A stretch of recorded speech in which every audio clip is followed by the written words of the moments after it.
This is Intelligence Matters, sponsored by Flare, a leader in providing actionable cyber threat intelligence to companies and governments around the world. General David Petraeus is a retired four-star general from the United States Army, where he served for 37 years. He concluded his time in uniform with 6 consecutive commands as a general officer. General Petraeus served as director of CIA and today is a partner at global financial investment firm KKR and chairman of KKR Global Institute. General Petraeus, along with noted historian Andrew Roberts, have written a new book, Conflict: The Evolution of Warfare from 1945 to Ukraine. We'll be right back with General David Petraeus, but first, here's my colleague Michael Morell with a message about Flare. The lines between geopolitical risk and cyber risk are blurring.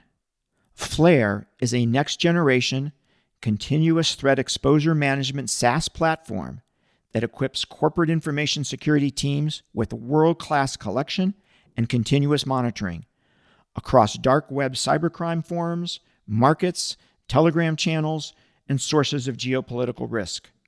Flare sets up in 30 minutes, creates actionable intelligence from hour one, and is used by governments, security teams, and threat intelligence teams around the world.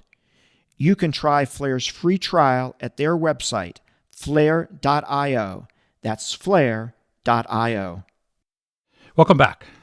General Petraeus, welcome to the podcast. It's a pleasure to have you with us. Thank you for your distinguished 38 and a half years of service to the nation. As I mentioned at the top of the podcast, you and Andrew Roberts have a new book out, Conflict: The Evolution of Warfare from 1945 to Ukraine. Before we dive into the book, let's spend a minute or two on the opening. You talk about the 4 major tasks of strategic leadership. What are they? First, the strategic leader, and this is the civilian at the very, very top who, as you and I, when we served together, in fact, at the Great Place, will recall, have to sketch out the policy objectives, make the really fundamental decisions. And then in the case of conflict, it's the theater commander, the battlefield commander, who has to understand the nature of the conflict, understand the enemy forces' friendly geographic terrain, human terrain, neighborhood, all of these other issues, and get the big ideas right, craft the right strategy. So task number 1, which is far and away the most important, is to get the big ideas right.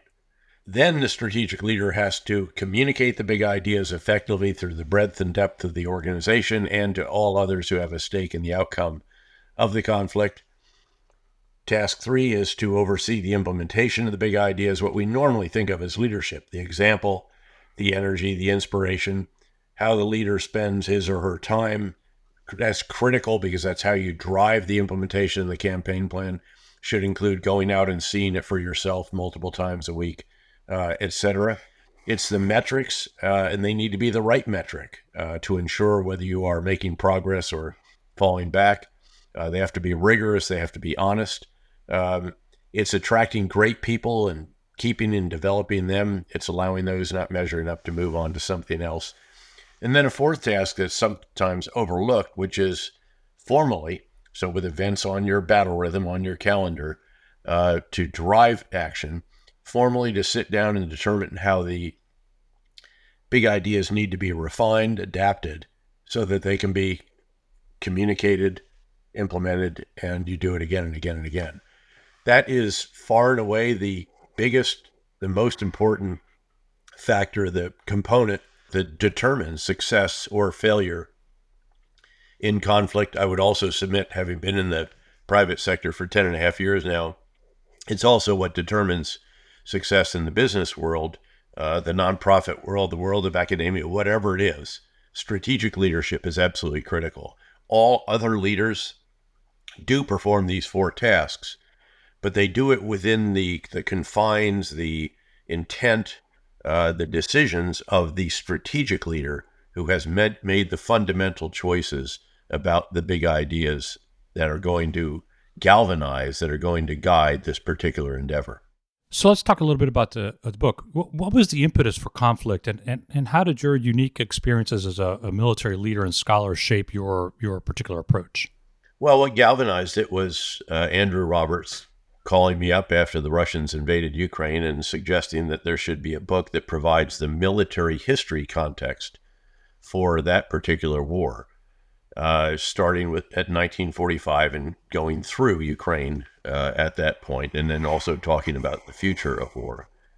I had been looking for an opportunity to write about the two wars that I was privileged to command, Iraq and Afghanistan, and also to revisit Vietnam, which was the subject of my PhD dissertation. So I was delighted to have the opportunity to do this with one of the world's greatest historians and biographers, noting that this is his 20th book, but the first for which he ever had a co-author. As you'll recall from our time together, I loved writing with others as well. I enjoyed having speechwriters. I enjoyed being a speechwriter when I was in uniform for several different individuals, including the NATO Supreme Allied Commander Europe. And so this is an opportunity to do that with one of the masters of the profession, and someone who also is just absolutely delightful, a quintessential Brit, great sense of humor, incredible encyclopedic recall of wonderful, often humorous episodes in the past. And so we then, we used his agent, went to publishers. HarperCollins won the bidding. They then asked us how we intended to go about writing the book. And Andrew quickly said, well, General Petraeus will write about the countries that he invaded, plus Vietnam. And he said, I'll fill in the rest. So, and we had a very enjoyable collaboration. We wrote back and forth. Each of us would edit very heavily what the other did. And the editor very sensibly, I think, when it came to Iraq and Afghanistan, which we originally submitted, and I led that effort on those, submitted in the third person, which is the way history is typically written, of course. And the editor said, this just doesn't work. It just doesn't make sense for you to say. And then General Petraeus went to meet with Prime Minister Maliki, and they discussed the following. He said, just do these two in the first person. That led to me also reading those two chapters for the audio version of the book as well. So it was really a wonderful experience. It was, fairly intense because we produced it in roughly a year or so, with then all of the editing and all the rest of that to follow. And we've also had a delightful time on the book tour. And then somewhat, very gratifyingly for a military history book to make the New York Times bestseller list is a very nice validation. So let's get to some of the heart of today's discussion. In the early section of the book on the Korean War, you say that it changed the nature of warfare. How did it do that, and what are the lessons for today? Well, it was the first major war of the nuclear age, with nuclear weapons, of course, having been used to bring the war in the Pacific to an end, but not having been used since then. But this is the first case in which that might have been possible. Indeed, General MacArthur, after miscalculating and going north to the Yalu, brought the Chinese into the war, something he predicted would not happen, and resulted in the U.S.-led coalition forces being pushed all the way down to the south of the peninsula again. Actually was talking about the use of nuclear weapons. He was essentially sacked at that point in time. General Ridgway replaced him. And ever since then, all wars that have taken place in the nuclear age have never seen the use of nuclear weapons. There's always been a limit on wars, if you will, ever since that first use of nuclear weapons at Nagasaki and Hiroshima. So in that sense, quite a path-breaking war. Clearly, that's not a given. The world needs to continue to work very diligently and hard to ensure that nuclear weapons are not used. There's a threshold there that, if crossed, could be catastrophic for the world. And that first test case, again, the leadership stepped back and was not willing to consider the use of nuclear weapons for fear of where it might lead. So very much a path-breaking war in that regard, and every war since then, including those that have had nuclear-capable countries on one side or the other, have not used those weapons. They've always kept below that particular threshold. You mentioned Vietnam at the beginning here. On the chapter in Vietnam, You start with a historical quote, which says in part, "The first, the supreme, the most far-reaching act of judgment that the statesman and commander have to make is to establish the kind of war on which they are embarking, neither mistaking it for, nor trying to make it into something that is alien to its nature." Why do you believe this is applicable to the conflict in Vietnam? Because we failed to do that, at least until 1968. So this is 13 years before we truly got the big ideas right. Following on the French, who also didn't get the big ideas right. Dien Bien Phu obviously was a catastrophe. The French were frustrated that the communist Vietnamese, led by Ho Chi Minh, would not come to battle, that they were elusive. They were fighting as guerrillas, as insurgents. And so they decided they would create a huge base well out into the rural area. And yes, it was surrounded by hills, but they dismissed the idea that the Vietnamese could get artillery up onto those hills and take advantage of that geographic position. They did. And ultimately, yes, the French were able to bring the Viet Minh to battle, but they lost eventually and had to surrender. Their forces became prisoners of war. There was eventually a convention, peace agreement reached at Geneva, which resulted in the French withdrawal from Indochina and North and South Vietnam being partitioned with a demilitarized zone in between. The U.S. entered. The South Vietnamese asked for help with providing security in the hamlets and villages and districts, which is where the problems were, against essentially, again, guerrillas, communist political cadre, what would become known as the Viet Cong. And the U.S. said, no, we're fresh from the war in Korea and World War II. What you need is a force structure that has big units, and we'll help you make 9 entire Army divisions, each of those 10 to 15,000 soldiers, the same structure as we have, of course. And those were not that useful for providing security for the people, which should be the number one task in that kind of conflict. So we really did not seem to understand the nature of the conflict. And we certainly didn't craft the right strategy for it, at least until General Abrams took command in late 1968, by which time domestic public support in the U.S. had begun to erode very alarmingly. We should have had from the beginning what is best termed a comprehensive civil military counterinsurgency campaign, supporting the Vietnamese as they are doing that, rather than bringing in large American units, taking over the war, making it into a big war, choosing a metric that was a wrong metric, enemy body count. We could not win a war of attrition against the communist Vietnamese, the North Vietnamese Army, and the Viet Cong.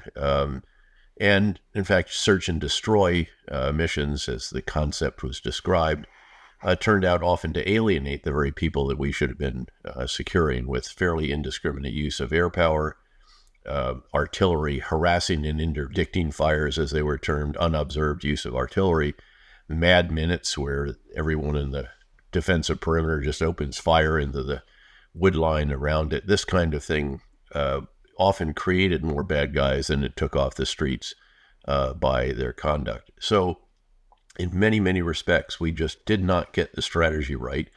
And it was because we did not observe that dictum from Clausewitz that you quoted about the supreme, the most important task of a commander is to understand the nature of the war and not try to make it something that we'd like to fight.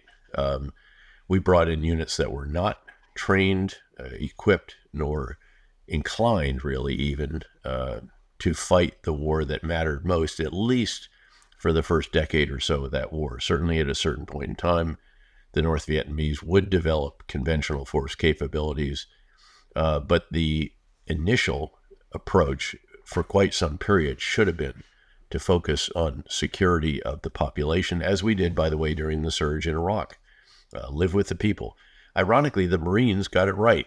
They had an approach called CAP, in which the Marines did live with the villagers, with the hamlets in the districts.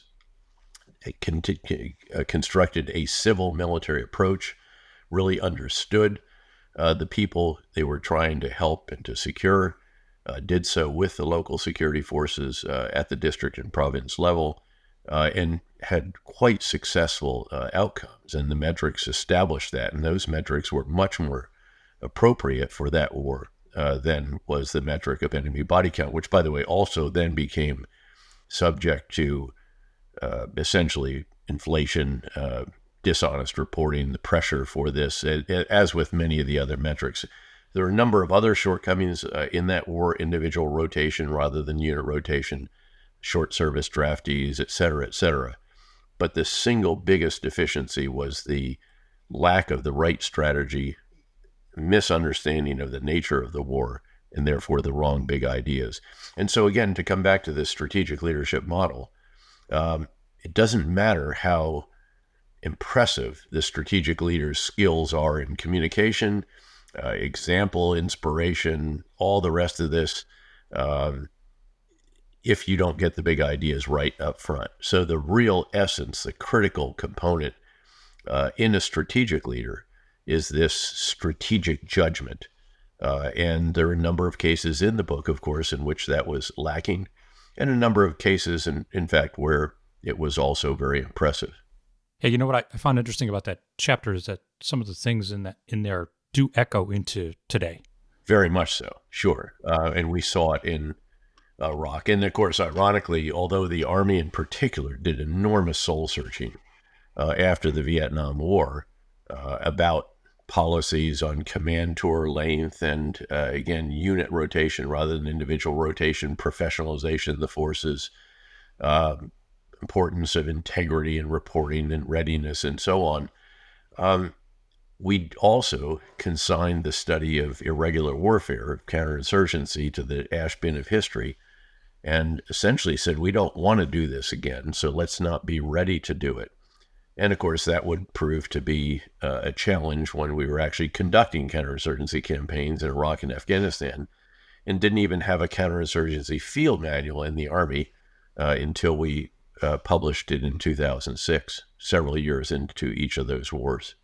So we'll talk about Iraq and Afghanistan here in a minute, but I did want to ask you a question about one of the chapters in your book entitled The New World Disorder, the result of the end of the Cold War and of a bipolar world. Do you think we're still in a world of disorder today, or do you see the rise of China, which we'll also talk about in a few minutes, taking us back to a Cold War-like uneasy stability? I'm a bit uneasy with the term Cold War, although undeniably there are certain aspects of the relationship between the U.S. and the West, our allies and partners, and China is the most important relationship in the world. As our National Security Advisor, Jake Sullivan, has described it, it is best characterized as fierce competition. Needless to say, what the militaries and governments in general need to do is ensure that fierce competition doesn't turn into actual confrontation. But there are also elements of the relationship that are just completely different from the Cold War and make the analogy, in some cases, actually unhelpful rather than explanatory. And that, in particular, this is the aspect, the reality that China is our number 3 trading partner, and I believe we may be their number 1, or certainly one of their top 2. And of course, there was no relationship like that between the U.S. and NATO economically with the Soviet Union and even the Warsaw Pact. Our trade with the Soviet Union, of course, probably never exceeded $1 billion. It was mostly some excess wheat that we were happy to send over there. But in the case of China, we have enormous dependency on minerals that are processed in China. We learned protective equipment during the pandemic comes predominantly from China. An awful lot of the pharmaceutical components come from China. China is where the manufacture and assembly of iPhones takes place. So again, very, very enormous dependencies by the U.S. and other countries with China. Again, China is the largest trading partner for over 120 countries in the world, and until recently has been the largest source of growth for the world as well. But China is also dependent on us. It literally cannot feed its people or its livestock without what it imports from the United States. So again, the Cold War analogy has distinct limits in this regard. We should recognize that, even as, yes, there is a bit of an emergence of a bloc, if you will, around the U.S. And major Western countries and the relationship with China. And to a much lesser degree, there's a bit of a bloc around China with its partnership without limits with Russia, supposedly, although, as you know, there have been limits. And then, some other relatively modest players such as Cambodia, et cetera. So again, I think it's one of the lessons of my dissertation, in fact, was that analogies, lessons of history need to be applied very carefully because they can obfuscate as well as illuminate. So let's talk about the wars in Iraq and Afghanistan, and they certainly presented some unique challenges for U.S. and coalition forces. And you, of course, have deep, on-the-ground knowledge of both conflicts. So maybe starting with Iraq, what were the biggest challenges you faced as commander of the multinational force? Well, as the multinational force, of course, that's the final tour that I had on the ground as a 4-star commander of all forces in Iraq in a U.S.-led multinational force. That the big challenge was that the country was in a Sunni Shia civil war. Other than that, everything was great. But, as going in as a 2-star division commander of the Great 101st Airborne Division during the invasion, I quickly came to realize that we didn't have the kind of detailed, granular understanding of Iraq that would have been very, very helpful. Indeed, our post-conflict planning turned out to be very flawed. A number of the assumptions that we were provided were invalidated literally during the fight to Baghdad. And then we also pursued some seriously bad big ideas, as you'll recall, and I don't remember where you were in those days, if you were at Langley or where at that time, but firing the Iraqi army without telling them what their future was and how we would enable them to provide for their family essentially created many hundreds of thousands of armed men with an incentive to oppose the new Iraq rather than to support it. And then we compounded that by firing the Ba'ath Party. Sure, you need to take out Saddam and his sons and these other evil people around them.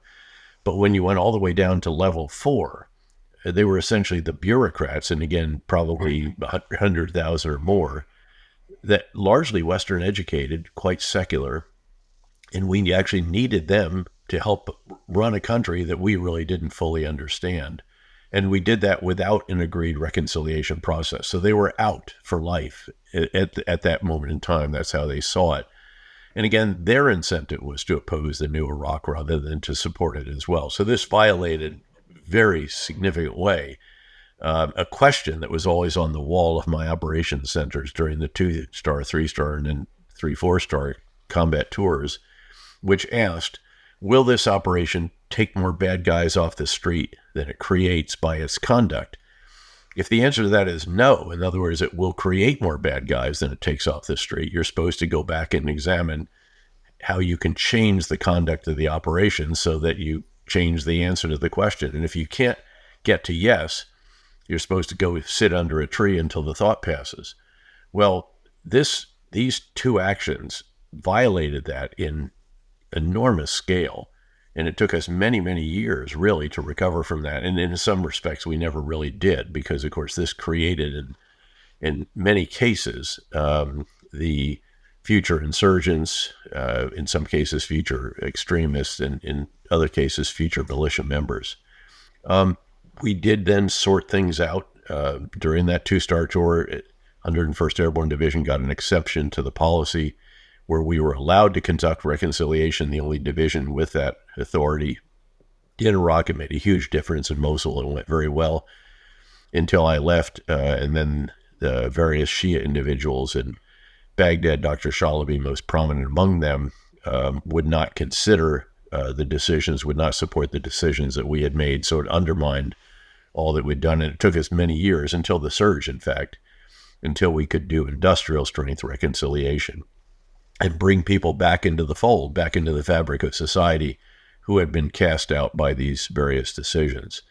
I was there for a 3-star tour to establish what became known as the Multinational Security Transition Command. This is the train and equip mission. It turned out to be a massive endeavor. We used to describe it as building the world's largest aircraft while it was in flight, while it was being designed, and while it was being shot at. This is the effort to resurrect all elements of the ministries of Interior and Defense, including the ministries themselves, all infrastructure, schools, training centers, doctrinal manuals, war colleges, staff colleges, academies, et cetera, et cetera. And then had that period of 15 and a half months in the States where we focused on developing a counterinsurgency field manual, distilling what it was we'd learned, overhauling every aspect of the road to deployment for our leaders, our organizations, the materiel, the training of them, et cetera. And then, somewhat uniquely, if you will, in history, got to go back to Iraq as a 4-star at a very perilous moment for the country. As you'll recall, there were over 53 civilians killed every 24 hours just in Baghdad, and dying not of natural causes. And then to help bring that country out of a civil war, drive violence down by nearly 90%, give it a whole new opportunity, which it did very well, to continue for another 3.5 years until our combat forces were withdrawn.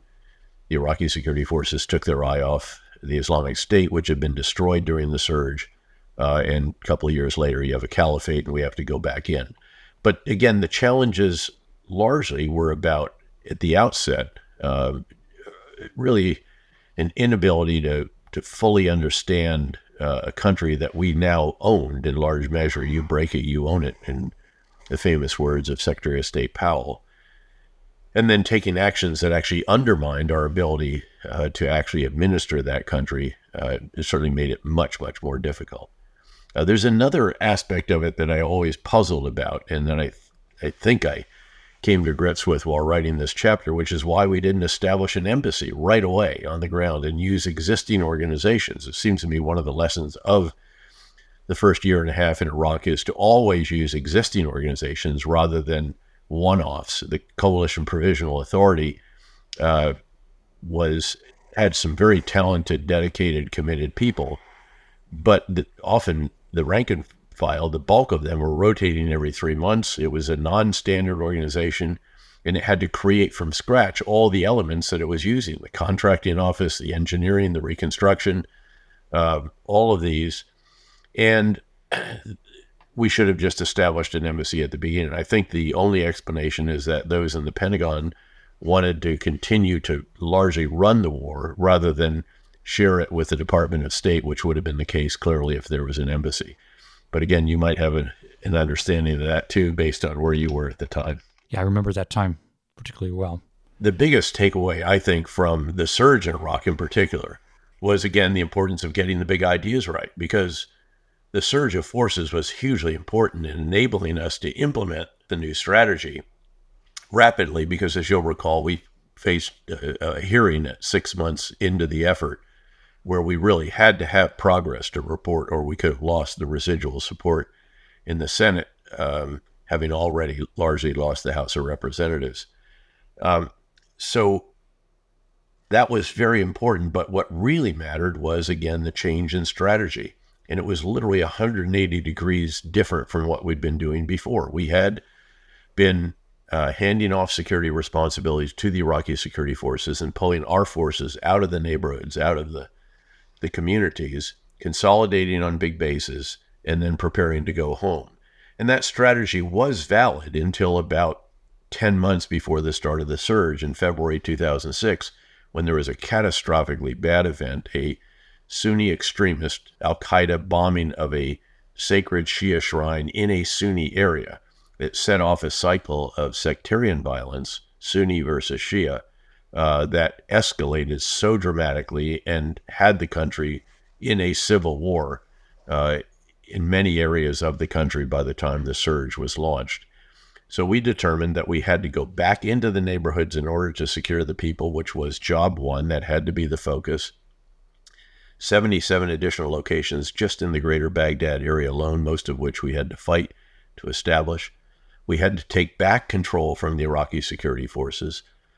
We had to reconcile with as many of the rank and file of the insurgents and the Shia militia as we could, even as we intensified the pursuit of the irreconcilable. We had an intelligence effort, as you'll recall, to determine who is irreconcilable and who is reconcilable. And if you were irreconcilable, then we had to capture or kill those individuals. And that approach, by and large, with an even greater integration of civil and military, greater joining up in coordination, a campaign plan that was signed by both the ambassador and me, for example, that was what enabled us to pull the country out of a civil war, to reverse the increase in violence at the time, to drive it down, as I noted, by over 85, nearly 90%, and to give the country a whole new opportunity. So again, it comes back to strategic leadership. It starts with understanding the nature of the conflict and the situation on the ground, and then crafting the right strategy, getting the big ideas right, communicating them, overseeing their implementation, and then determining how you need to refine them as the context evolves so that you can do it again and again and again. We're going to take a quick break, and we'll be right back with more of our discussion with General David Petraeus. Beacon Global Strategies is the premier national security advisory firm. Beacon works side by side with leading companies to help them understand national security policy, geopolitical risk, global technology policy, and federal procurement trends.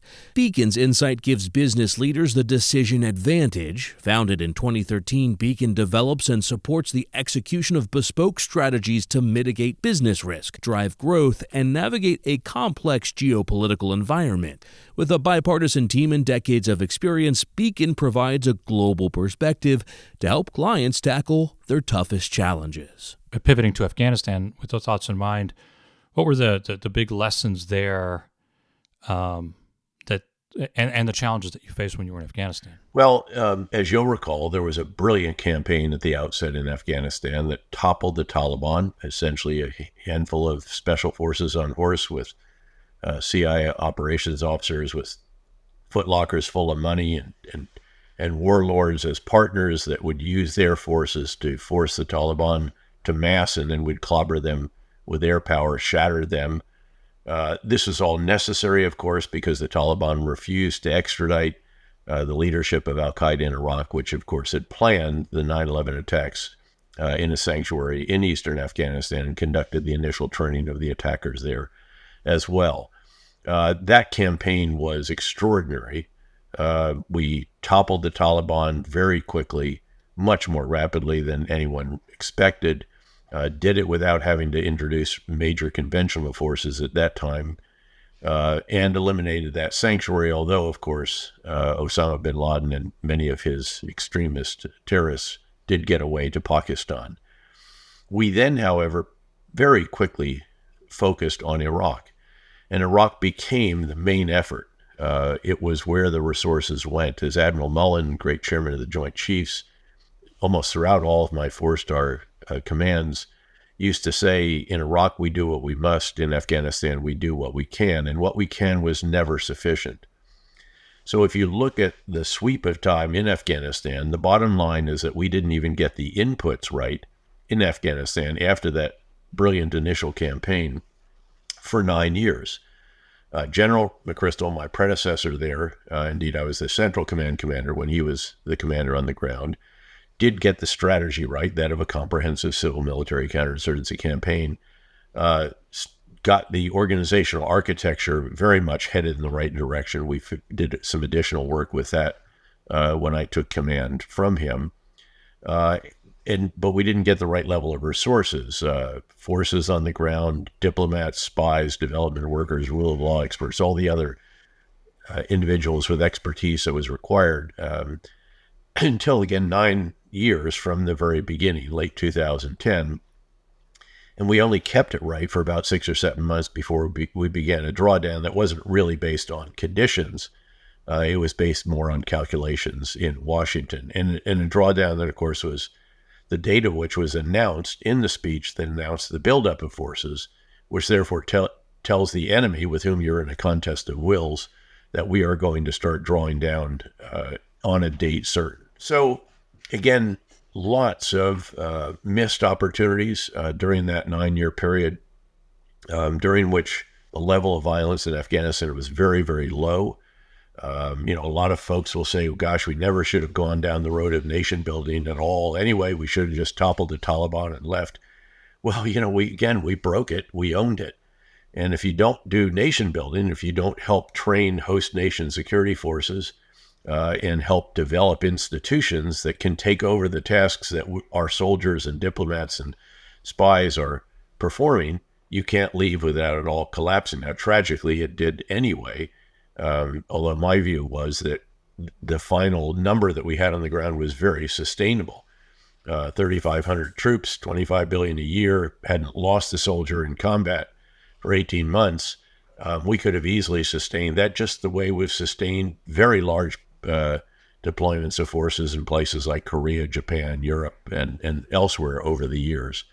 And I did feel, I feared that what would happen if we did pull out would be something we would regret, and I certainly hope we do, because what we left behind once the Taliban toppled, that regime, and whose leadership turned out to be quite disappointing, needless to say, is a country in which millions of people voted with their feet and fled to Pakistan. Now they're being pushed back into Afghanistan, as you know.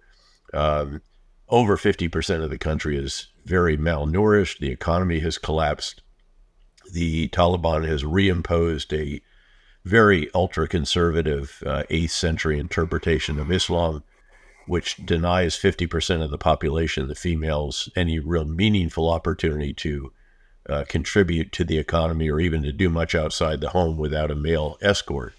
So again, it's quite tragic. And of course, Al-Qaeda's senior leadership was found within a few blocks of the presidential palace not long after the Taliban took over. So, John Petraeus, let's turn to today and two conflicts, of course. The first one is Russia-Ukraine.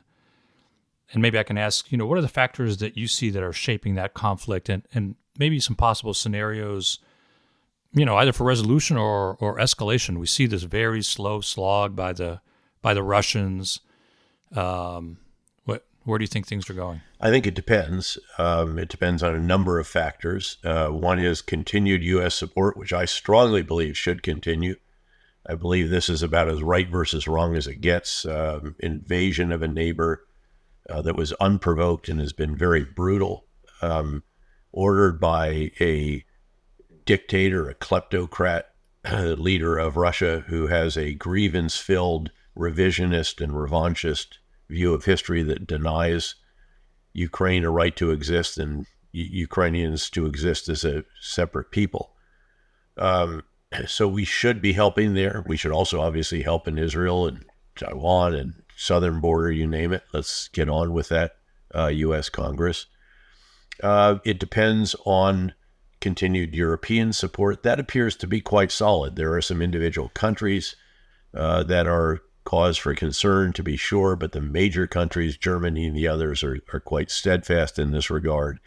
And Europe has actually now pledged more in security assistance than has the U.S., and the U.S. has provided a very substantial amount, over $44 billion over the course of the war as it approaches the end of its second year. It depends on Ukraine being able to generate additional forces. It depends on Russia generating additional forces, noting that the Russian population is over 3 times that of Ukraine's, and its economy is even larger relative to Ukraine than that. But Russia has not mobilized. The burden is falling largely on small villages and towns and rural areas rather than on those in Moscow and St. Petersburg. And support for the war, according to the latest polls that are relatively reliable in Russia, has really plunged in recent months, with many Russians wanting to resolve this and not to continue to fight. Putin, on the other hand, I think is still convinced that he can outsuffer the Ukrainians, the Europeans, and the Americans. There are questions raised by, of course, the challenges that we have on Capitol Hill, and also by the prospects of who might be elected in November of next year. So there's a number of different features here. The commander-in-chief of the Ukrainian forces, General Zaluzhny, with whom I met for over 2 hours when I was there about 6 weeks ago, has recently described in an essay in The Economist the situation as a stalemate, but identified the various capabilities that Ukraine needs to break that stalemate. Some of these they can develop themselves. They have very good engineering, IT, and other skills. Others they'll need to get from us and the other countries supporting Ukraine. So again, all of these different factors enter into this.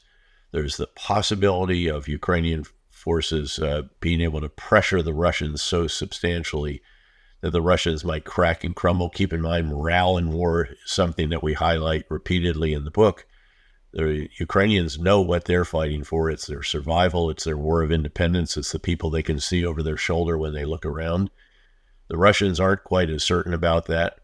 Indeed, when the Russian soldiers look around, what they see are abusive commanders, not particularly great logistical support, and Ukrainians in the areas occupied by Russia who hate them. So again, all of these, when you put them together, could there be a negotiated resolution? It doesn't appear right now. Neither side is willing to negotiate. Each side thinks that it can prevail. The Ukrainians are determined to liberate all of their territory. They won't even discuss the possibility of negotiation. But who knows what could happen at some point down the road as various opportunities for Ukraine are held out: EU membership, NATO membership, some kind of Marshall-like reconstruction plan, access to the $300 billion in foreign reserves that are in Western countries, Russian foreign reserves, and also the increasing pressure of sanctions and export controls on Russia and pressure on those who are evading those at this point in time. So lots of dynamics there. Again, as a former head of analysis and so forth, you would appreciate that there's no simple answer to this. Rather, there are many different factors or elements that will come together in a multilateral equation and determine the answer at the end of the day. So, General, now turning to another very complex situation in a little bit of time we have left, I'd love to get your take on Israel-Gaza, especially, from your perspective on counterinsurgency operations. This seems like an exceedingly difficult situation. What do you think? Andrew Roberts and I looked at Gaza in considerable detail. It happened just as the book was published. And our assessment is that this is the most difficult urban situation context, fiendishly difficult, of every such similar context since 1945. Maybe Mariupol or some others have some similarity, but there's all differences. And the challenges here for the Israeli Defense Forces are enormous. You have very densely populated high rises, not just small dwellings. You have to clear every floor, room, cellar, tunnel, building, and then you have to hold it. You raised a very good point, which is counterinsurgency. I think that's the approach that should be taken, because it reminds in this case, the IDF, that you should be concerned not just about clearing areas, not just about destroying Hamas, which is the overriding objective. That's the biggest of the big ideas, together with dismantling the political wing of Hamas. But you also have to hold the area so that the enemy can't re-infiltrate. And you need to be concerned about the population, about the people. When we did Ramadi, Fallujah, Bakuba, all these other major urban operations in Iraq during the surge, we always laid out for the people the prospect for a better future, that we are going to separate you from al-Qaeda in Iraq, the Sunni insurgents, Shia militia, and we're going to make your life much better. And so you should help us to do that, or at least don't impede us. And I think that's an important component. That's a big idea that I think the more that's described would be helpful.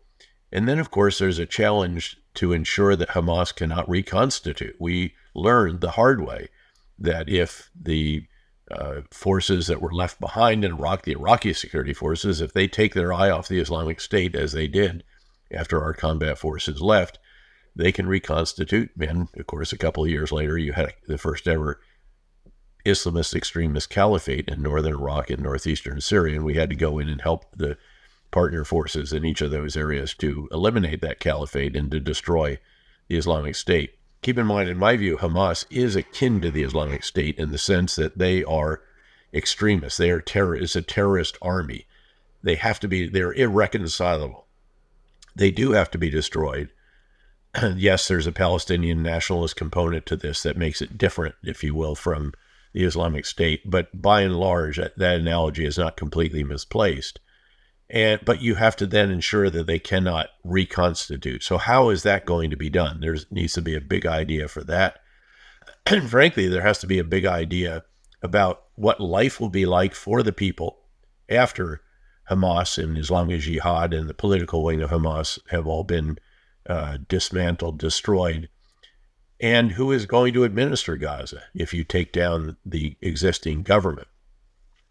Who's going to oversee the effort to provide humanitarian assistance? Yeah, the UN can do some of that, but they can't oversee the government that is going to have to be established to restore basic services, oversee reconstruction, get people back into homes, all the myriad details required given the enormous displacement of the civilian population from the north to the south, and now presumably the necessity of operations in the south as well, given that the leader of Hamas inside Gaza appears to have gone to the south, as have a number of others. So I think all of these additional components, additional big ideas are needed. Yes, I think it would be great to have a Palestinian competent, capable, and trustworthy government for Hamas. I don't see it existing anywhere. It doesn't even exist in the West Bank, frankly. By the way, there should be a vision, I think, at the same time, this horrific, barbaric, unspeakable attack by Hamas that killed 1,200 Israelis and others. It should be a catalyst also to discuss the future of the Palestinians in the West Bank and how to make sure that again, if you can't get to a two-state solution, at least don't create additional challenges for an eventual two-state solution. Build up the institutions and the economy that might make that possible down the road when the leadership situation is different there and also different in Jerusalem. So all of these different elements are present. And again, I appreciate that you mentioned if you think of a counterinsurgency approach rather than just a conventional military campaign, you probably will have a better outcome in this case, and it will prompt you to provide the additional big ideas here, which, by the way, the Israelis are working on. I have discussed this with various interlocutors. They're keenly aware of the necessity of identifying who's going to govern. They're just understandably reluctant to say that it's going to be them, especially because the U.S. has cautioned them against that, and they don't want to reoccupy Gaza. They left for a reason in 2005, but it may be that there is no other alternative. Thanks, General Petraeus. It seems that each succeeding conflict is more complicated than the previous. That's true, yeah. And of course, the future of conflict is going to be even more diabolically complicated because you will see the advent of massive numbers of unmanned systems that increasingly will not even be remotely piloted. They'll be algorithmically piloted, enabled by AI and machine learning and all the rest of that, and in enormous numbers to overwhelm defenses. And you'll have, again, this offense-defense. And so, as we write in the book, Ukraine has some signposts to the future of war, especially as each side has developed more cutting-edge unmanned aerial systems and maritime systems and some land systems. But what we would see in the future, if there was ever war between the world's two superpowers, God forbid, because we would need to deter that. And the way you do is by ensuring that the capabilities you have are seen as formidable by a potential adversary and your willingness to use them is not in question. But that future is going to be very, very different from the force structure that we have today. General Petraeus, it's been a fascinating discussion and a walk through, maybe 7 decades of conflict. Thank you for your insights, and thanks for being on Intelligence Matters. It is great to be with you again, Andy, and it's been great to be on Intelligence Matters in the past and to do it again. Thank you. That was General David Petraeus. I'm Andy Makritis. Please join us next week for another episode of Intelligence Matters. Intelligence Matters is produced by Steve Dorsey with assistance from Ashley Berry and Sophia Rubin. Intelligence Matters is a production of Beacon Global Strategies.